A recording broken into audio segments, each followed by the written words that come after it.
Pourquoi ton offre aujourd'hui de graphiste, elle n'est pas claire? C'est ce qu'on va voir dans cette vidéo tout simplement. Donc avant que ça commence, moi je t'invite à liker cette vidéo pour me soutenir et aussi t'abonner si jamais ce genre de contenu peut t'intéresser ou si justement tu es graphiste ou directeur artistique en freelance. Je suis sûr qu'il y a un maximum de value assets que je pourrais te proposer qui justement t'intéresseront. Allez, on est parti directement avec déjà le diagnostic, les problématiques et forcément les raisons pourquoi ça bloque concrètement. Premièrement, tu vois un fichier et pas un résultat. Je l'ai déjà dit dans la dernière vidéo, c'est que, vous comportez beaucoup se comportent comme des exécutants. C'est-à-dire, je vais te faire ton logo, voilà, tiens. Je vais te faire ton identité visuelle, tiens. Je vais te faire ta charte graphique, tiens. Je vais te faire ton template, tiens. Et derrière, on parle de logo, charte visuelle et surtout, qu'est-ce que le client, est-ce qu'il comprend vraiment ce que ça va changer pour lui? Ce que ça va lui apporter derrière? Et donc au final, si, vous restez un peu, vous êtes perçu plutôt comme un coût plutôt qu'un vrai investissement, parce que derrière ça va apporter vraiment quelque chose. Heu, le logo que vous avez créé par exemple, ça va vraiment aider sa marque à mieux se faire, à mieux se différencier des concurrents, à être plus reconnaissable, à sortir du lot. C'est des choses très importantes et ça, faut qu'ils le comprennent. Et là, le problème c'est, les gens n'achètent pas ce que tu fais, ils achètent ce que ça change pour eux. Et ça, faut qu'ils comprennent, ton client, qu'est-ce que ça a changé pour lui de passer par toi. Seconde raison. Tu parles à tout le monde. Je peux aider tout le monde, en gros, donc tu parles à personne concrètement et personne ne se sent concerné. Moi, l'exemple que je prends à chaque fois, que j'ai dit dans la dernière vidéo en plus, hein, c'est, demain tu as un problème de peau, tu vas voir le dermato, tu vas pas voir le médecin généraliste. Je le répète à chaque fois, mais c'est très vrai. Parce qu'on va voir la personne qui a la solution précise à notre problématique. Toujours. Tu seras plus attiré par ça, c'est humain. Si la personne a vraiment la solution précise pour ton problème à toi, qui te concerne et rend ultra précis et que pour toi, mais il aura qu'une envie, c'est de passer par toi et c'est normal et là, c'est le même principe et vous, c'est ce que vous devez faire aussi. Voilà. Si tu es un choix parmi d'autres, tu ne seras jamais le premier choix. Concrètement, faut arrêter le généralisme. Moi, c'est comme ça qu'on l'appelle. Heu, Franchement, faut cibler et ça vous permettra de sortir, et passer plus pour, justement, un expert dans ce que vous avez proposé. Votre offre est incompréhensible. Ça m'est arrivé il y a pas longtemps, avec un prospect qui m'a dit: voilà mon offre». Il a juste listé tous les livrables possibles et voilà. Malheureusement, c'est, pas forcément compréhensible dans le sens où il y a pas vraiment de logique, il y a pas d'avant-après, le client, il voit pas sa transformation et une offre, ce que vous avez proposé, vous proposez une vraie transformation à votre client et à son entreprise. Vous l'amenez d'un point A à un point B, donc c'est très important justement qu'il le comprenne bien et qu'il voit cet avant-après et que pour qu'il puisse se projeter et prendre et qu'il puisse se dire: «Ah OK, je prends la décision d'y aller parce que j'ai tout ce qu'il faut». Un client, il n'achète pas un PDF, il achète le résultat business que vous allez lui apporter. Ça peut être, avoir plus de clics sur, ses pubs, ça peut être mieux vu sur les réseaux sociaux, avoir plus de clients aussi grâce à ça, c'est possible. Quel résultat derrière ça va apporter, ce que vous allez proposer concrètement? Ne partez pas du principe que votre client le sait déjà parce que les 3 quarts, ils ne le savent pas ou ils se rendent pas compte. Bon, ils vont vous dire: «Ouais, je sais à peu près», mais ils se rendront pas compte de l'impact que ça a réellement. Donc il faut bien le faire, il faut bien lui montrer ça, justement à votre client, enfin à vos prospects pour les transformer en clients plutôt. Les 3 piliers d'une offre qui sort du lot, donc là c'est le second point. Donc premièrement, il faut, comme je vous l'ai dit juste avant, une cible unique. Choisissez un secteur précis. On doit se dire, heu, c'est exactement pour moi qu'il a créé cette offre, concrètement. Ils doivent se dire ça. Donc déjà, il faut, choisir un secteur. Je vous prends un exemple que la dernière fois, un restaurant, des boutiques locales, des coachs, des créateurs de marques, des photographes ou encore des e-commerçants. E-commerçants, l'avantage, c'est que vous pouvez aller plus loin, c'est que, ne prenez pas juste e-commerçant, allez chercher un secteur précis dans le e-commerce, par exemple la cosmétique, les marques, du bien-être. Sectoriser derrière pour que vraiment, la personne que vous avez contactée, qu'elle se dise: «Ah ouais d'accord, il y a vraiment une solution pour moi». Voilà. Allez, il y a pas que ça, hein, j'ai mis quelques exemples parce que j'allais pas mettre 10 milliards de choses, mais par exemple, allez voir sur ChatGPT, dites-lui ce que vous aimez, sur quoi vous appréciez et cetera. Utilisez l'outil aussi pour vous lister un tas de choses et vous aider à trouver, le bon secteur et mettre bien tout comme il faut. Voilà, donc n'hésitez pas à le faire, ça peut vraiment être intéressant. Ou à faire des recherches de votre côté aussi, à voir sur LinkedIn, aller voir, les gens qui proposent déjà ce service-là. Vraiment chercher à fond, tout simplement. Pilier 2, une promesse, résultat. La promesse, c'est vraiment très important. Elle évolue aussi avec le temps. Par exemple, moi, j'échange, de temps en temps de promesses, histoire de vraiment trouver la bonne et toujours pouvoir adapter. Donc ton design doit résoudre un vrai problème, attirer, convertir, rassurer et se démarquer et ça passe par la promesse. J'aide, admettons, j'aide les restaurateurs, à Avoir une image de marque qui sort du lot grâce à, ma solution, en design et cetera, grâce à un branding qui se enfin, et cetera. L'idée, c'est vraiment que, vous construisiez votre promesse là-dessus, sur ce template. C'est le template de base, hein, concrètement, vous avez pas besoin d'en faire des trucs, ultra compliqués.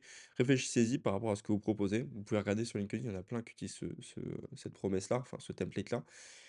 Et c'est pas le plus parfait, mais pour commencer, c'est top, franchement. Donc après, ça viendra avec le temps pour l'ajuster. Ça se trouve, il vous conviendra parfaitement, ça se trouve, il faudra le changer. Mais déjà, testez avec ça en remplissant chaque case. Voilà. Mais déjà, il faut trouver votre cible. Il y a 3 des livrables qui créent, le résultat. Alors tout à l'heure, je l'ai dit, on évite liste de Noël, hein, liste de courses et cetera. C'est pas le but de tout lister. L'idée, c'est surtout que ce soit connecté à votre promesse. C'est que, vous preniez les livrables qu'il faut pour votre client. Que, bah, justement, qu'il ait les bons livrables en face des bonnes choses. Voilà. Que vous mettiez pas un menu, justement pour c'est bête, hein, l'exemple est bête, mais un menu pour un e-commerçant, par exemple, parce que ça va être que pour le restaurateur. Personnaliser au fond l'approche, sur votre cible. L'idée, c'est vraiment qu'ils disent quand ils voient cette offre: «C'est pour moi, c'est ce qu'il me faut». Voilà et c'est vraiment ça qu'il faut faire ressentir à travers votre offre pour qu'elle soit irrésistible si possible. Voilà, ça va venir avec d'autres choses aussi derrière que vous pouvez mettre en place. Ensuite, le plan d'action, ce que vous allez pouvoir faire. Action numéro 1, bah, déjà choisir votre cible. Celle que vous connaissez le mieux et que vous pouvez vraiment aider, dans l'idéal. Parce que si vous devez rester quelque temps dessus, c'est en général, c'est même plusieurs années et donc surtout prenez quelque chose qui vous plaît, auquel vous avez vraiment envie de bosser et surtout, bah, qui est rentable, voilà. Après à vous de voir, parce que certains préféreront toujours une cible, on va dire passion et d'autres une cible rentable. Ça dépend vraiment de votre état d'esprit, ce que vous voulez tester. Ça dépend de chacun, en fait, ça dépend de votre, type un peu d'entrepreneur, si on peut dire ça. Donc à vous de le décider, des fois on peut avoir les 2, passion et rentable, là c'est top, c'est parfait, mais c'est pas tout le temps le cas. Donc à prendre en compte pour vous bien choisir votre cible. Action numéro 2, écris ta promesse et en une phrase. Donc c'est je vais vous montrer juste avant et l'idée surtout vous pouvez l'écrire en grand directement sans hésiter, vous sentir bien quand vous la dites, vraiment pouvoir en parler à tout le monde sans problème. «OK, j'aide, je fais ça, machin, parce que j'ai telle expertise et tout», que vous mettez de l'autorité là-dessus et petit bonus que je vous ai mis, mettez-la sur votre bannière LinkedIn, en gros. Voilà, si jamais vous utilisez LinkedIn, d'ailleurs je vous le conseille, c'est vraiment, B2B, c'est vraiment le numéro un. Un réseau social numéro un. Mettez-le sur votre bannière en gros, affiché en gros, on doit voir que ça. Enfin pas que ça, mais c'est vraiment le truc principal qu'on doit voir. Le truc qui saute aux yeux dès qu'on arrive. Comme ça, on comprend qui vous aidez, ce que vous faisiez et les résultats que vous allez apporter. Voilà, donc très important. Donc, pack, offre, 4 ou 6 livrables. J'en mets 4 ou 6, après, bien sûr, on peut monter à plus, et cetera, mais montez pas trop pour le moment. Surtout, posez-vous les bonnes questions, ce qu'il faut pour votre cible et vous mettez les bons livrables au bon moment, à la bonne étape, pour apporter, bah, la transformation à votre client. C'est ça qui est important. On veut qu'il se transforme. Donc, il vous faut un pack cohérent pour résoudre un problème. Pas tout et n'importe quoi, on doit avoir une logique dedans. Très important, voilà.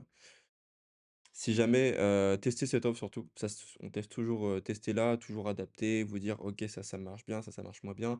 J'ai eu des retours de mes clients, nanani nanana. Par exemple, moi, j'ai adapté mon offre, ce sont des retours clients. J'ai adapté un peu tout en fait, enfin son retour suite à mes tests et après on réitère toujours. On réessaye, on réessaye, on réessaye, on réessaye. C'est bête et méchant, c'est comme ça que vous allez l'améliorer et c'est comme ça que vous obtiendrez le plus de résultats.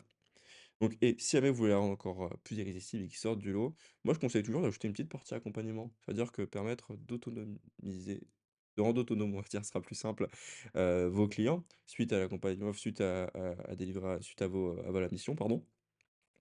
Suite à la mission, il sera autonome, il s'en sortira mieux justement. Donc partie accompagnement, c'est un vrai plus et il va avoir une vraie valeur perçue si vous la mettez en place correctement. Voilà et aussi, pourquoi pas, une garantie puissante. Là, c'est important la garantie parce que ça permet de sortir du lot et d'apporter un plus. Par exemple, moi, la garantie que j'utilise, mais c'est propre à mon service, c'est-à-dire que les graphistes que je vais accompagner, je leur dis: «Bah, écoutez, vous payez la totalité que si vous avez des résultats». Voilà, ça, c'est une forte garantie qui permet aussi d'attirer. Après, il faut sélectionner parce que ça peut attirer aussi une mauvaise personne. Faire attention avec ça. Donc, l'avantage, c'est que là, vous allez pouvoir choisir aussi vos clients, décider avec qui vous allez pouvoir bosser, enfin vouloir bosser et qui vous ne voudrez pas bosser avec. Donc, n'hésitez pas à utiliser ça. D'autres garanties, c'est des retours illimités, par exemple, pour vous, ça c'est top. Mettre des retours illimités, ça peut vraiment permettre de rassurer le client et aussi montrer que vous êtes confiant dans vous êtes confiant en vos compétences, en ce que vous allez lui apporter, qu'il n'aurait pas besoin de faire 15 000 retours. Voilà, c'est un petit plus aussi. N'hésitez pas à mettre ça en place, on revient sur les mêmes choses ici, hein. Là, c'est vraiment passer à l'action, faites-le, ça rend vous débloquer, vous allez voir, ça peut permettre de passer à un niveau supérieur dans votre offre. Voilà. Si jamais vous voulez qu'on fasse ça ensemble, on peut passer à l'action ensemble, tout simplement. Dès maintenant, pardon, un diagnostic de 2 minutes sur votre activité. Moi, je vous me remplissez un questionnaire, je regarde ça, je vous fais un retour, des plans d'action, j'en ai déjà fait plus d'une trentaine, donc je vais pouvoir vous le faire, il y a pas de problème. Je détermine votre blocage principal ou vos blocages et surtout un plan d'action ou une action concrète derrière que vous pourrez faire directement pour vous débloquer. Voilà, donc on se cale un call de 20 minutes ensuite, moi je vous explique tout ça et vous pouvez repartir directement avec votre plan d'action, tout ça gratuitement. Donc n'hésitez pas, c'est un premier lien en commentaire et si vous avez des questions, il y a mon LinkedIn aussi ou en commentaire, bien sûr, vous pouvez le faire aussi. Premier lien en description, pardon, pas en commentaire et vous trouverez mon LinkedIn et donc là, c'est la fin de la vidéo. N'hésitez pas à liker, à vous abonner si jamais, bah, ce genre de contenu vous intéresse et que vous en voulez plus. J'essaie de tenir un rythme de 2 vidéos par semaine, comme ça je pourrais donner un max de valeur donc n'hésitez pas à suivre ça et aussi à partager si jamais vous êtes des amis graphistes que ça peut intéresser. En tout cas, passez une, très bonne soirée et moi je vous dis à très vite. Ciao, ciao.